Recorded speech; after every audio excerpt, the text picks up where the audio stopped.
The scenes. Well, welcome to the Arise Hour. I am so excited. Let's dive right in.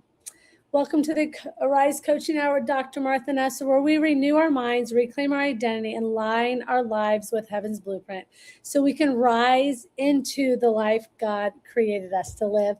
I am so excited to be here with you on YouTube as well as Instagram to really dive into the topic of self-sufficiency. And the reason I want to talk about this topic is because it is a topic that I have struggled with in my life, and that majority of women who I interact with in my messages, in my DMs, and in my coaching business struggle with self-sufficiency. And to be honest, until I knew I had self-sufficiency, I did not realize that I had self-sufficiency. And if you know what I'm talking about, I would love for you to say, yes, that's me. Drop a heart or comment, because this is a really good interactive coaching session if we can do it together. So the Arise Coaching Hour is something that I do currently and maybe shifting, but right now I do it on YouTube every Thursday at 2 p.m. Central. And so let's dive into self-sufficiency. What is it? When does it start? I believe that it starts for every woman at a different time. I know mine started at a young age. I always say go back to your first trauma and take a good look at what happened, how you handled it, and what your learned behaviors were. So for me, my mom died. I got really good at taking care of everyone. The other thing that happened was I never really learned how to process what happened. So I began to learn how to heal. So the way I like to explain this so that you get it, and you can say yes or no, I am self-sufficient, and yes or no, I need to work on shifting out of self-sufficiency into what I call God sufficiency. So we have to look at the things that happen to us, the trauma, the drama, the circumstances, the life events, the ones that feel big and carry weight. For most of us, what happens is that we don't know how to handle it. We're not sure what to do. We're not sure how to handle it. So we do the best we can, and we so-called self-heal, right?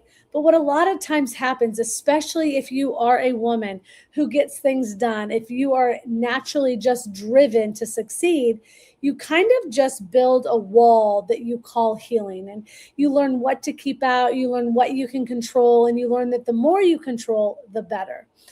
And I found myself in this predicament 5 years ago, where for the first 40 years of my life, it was very easy to get into a problem, get myself out, find myself at a certain level and want to get to the next level, find myself not feeling amazing and make myself feel amazing.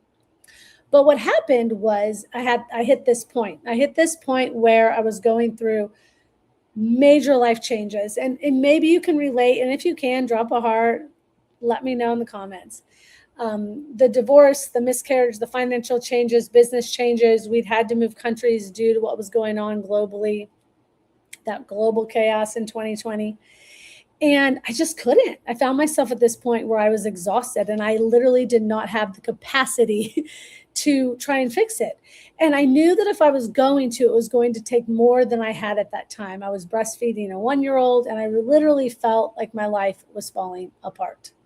And what happened was I cried out to God. And for me, the interaction with God was, make me your CEO. Now, I actually believe God should be more than our CEO, and we can get into that in another topic, but make God your CEO.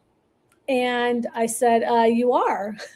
I've been saved my whole life. You are. And he said, no, you're not. And he began to show me pictures. My experience with God is very feeling based and very visual. And he began to show me, like, look, I'm not your CEO. I'm like a board member. And so I was a businesswoman at this time, big into business, like probably would have been called a boss babe. I didn't call myself that, but I was very driven.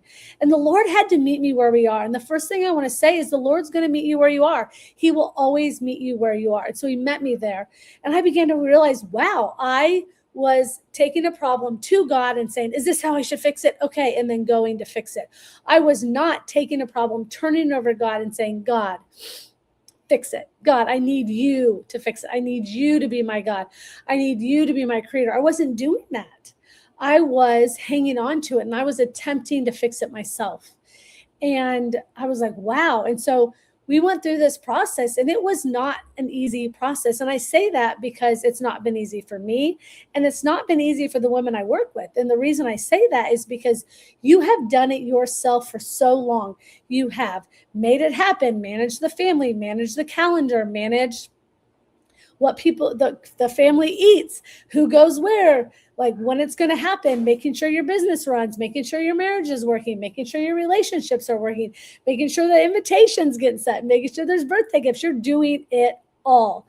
And all of a sudden, I should back up for a second. And when you're doing it all, you're doing all that and going, I hope none of this falls. I hope I don't lose any of this, right? And you kind of find yourself going, but wait, God, I don't know how to let go, because I have trained myself to just make it all happen, that I don't want to drop anything, because if I drop it, what will happen? And that is what you've told yourself. So if you're in a cycle of self-sufficiency, deep underneath that, you believe, if I don't make it happen, it won't happen, which means you're not fully trusting God. And this for me was such a moment where I was like, wait, I'm not fully trusting God. I believe that I can do it better. And that's a harsh reality. And that's going to be hard for some of you to digest. And when I sit with my clients, especially in one-on-one sessions, and I say to them, hey, I just want you to know that I think you have trouble trusting God. And they are like, no, not me. But when that reality hits, and I know it too well, it's like, wow. Who am I to think that? But that is what self-sufficiency is. Self-sufficiency is the belief that I have to make it happen, is the belief that if I don't make this happen, it won't work, is the belief that I have to do this. But the truth is, and where the shift happens, is when we first become aware, right? The first step in my 5-step framework is awareness. Aware of the thoughts that are running your mind, aware of the soundtrack that is running your mind. If the soundtrack says, I have to, if I don't know and can, I've got to make it happen. What if I don't? What will happen? What will happen? And that's the soundtrack. You can very well want to be handing it to God, but guess what? You're not able to. So it's the awareness. Then it's the reality. What is the reality? Do you believe God can do it? Do you understand your relationship with God? Do you believe God is capable? Why do you believe you have to? Where did you get this identity from? And understanding your identity, understanding who you are as a daughter of the King, and how that is working. Is it working?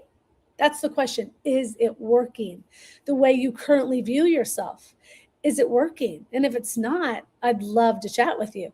But then we look at intimacy, and you have to look at the intimacy with the Lord, because if you don't have an amazing, intimate relationship with the Lord, you're not going to trust him.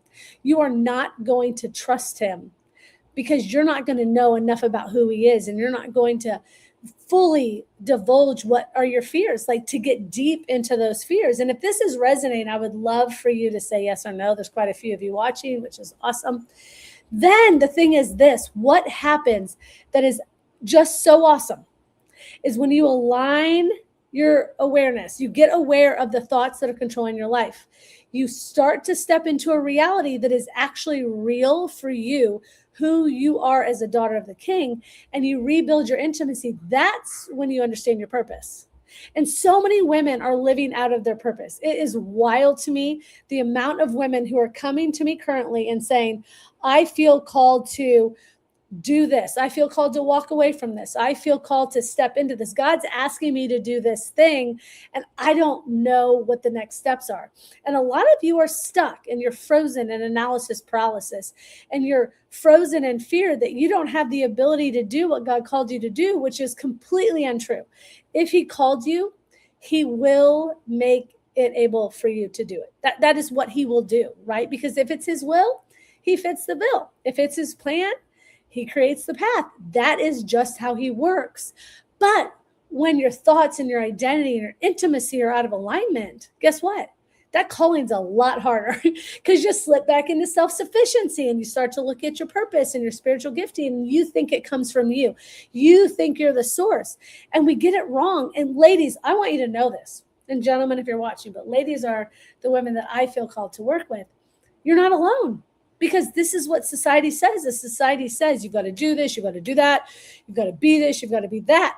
But the truth is, you only have to be a daughter who is fully surrendered to her Father in heaven, because he has that plan. That plan was created the day you were born. That plan's been waiting for you to lay down your need to know, to lay down control. And really, if you're like, well, no, I'm afraid, I'm not controlling, guess what? Fear and control are the exact same thing. Because you're afraid, you feel you have to control it.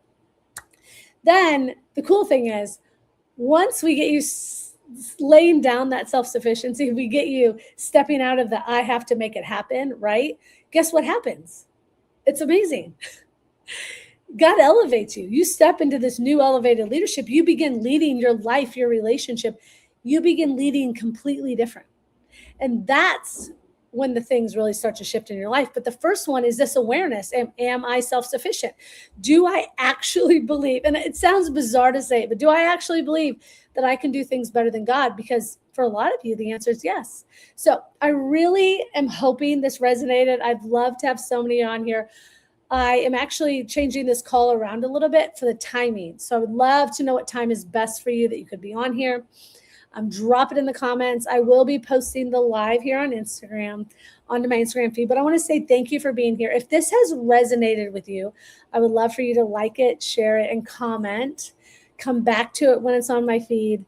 Share it with a friend, because my mission is very simple: to help women learn how to live from a place of presence and not performance, to step out of self-sufficiency and to live at peace in God's sufficiency. And I am opening up 5 spots for one-on-one. I do have a community, a business, and a framework coaching that I do. And those are also available. But if you feel called, I would love to hear from you. But I am so excited to have you on here today. And once again, I will post this live on Instagram, and this YouTube will be here. So thank you so much. I'm going to end everything.